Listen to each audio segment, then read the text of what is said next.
In the movie, you were really brought into this whole situation that you weren't really aware of yourself at the time, but by a family friend. Talk a little bit about for the listeners what that was like when you realized I can't ignore this. I have to do something. Yeah, I first first sort of started this whole process back in 1998, and at the time really had no idea this was going to turn into a process that dragged on the next 26 years.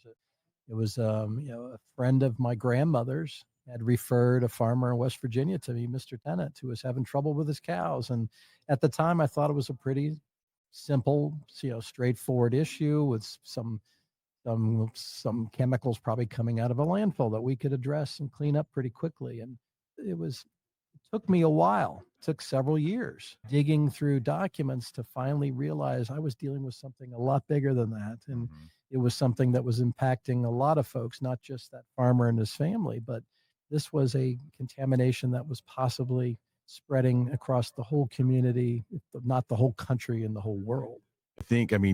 I'm sure it was pulling on your heartstrings too a little bit. Like, okay, and after you saw some of the evidence that he provided you, you're like, oh my, we have to do something.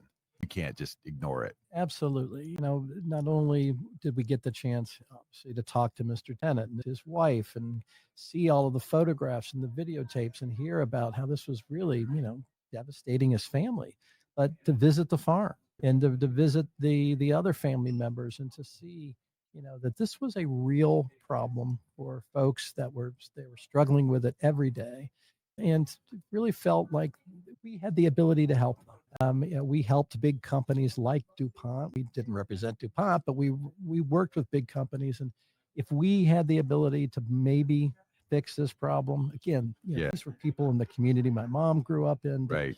This is something we ought to do. And I was fortunate to be able to be at a law firm that let me do it.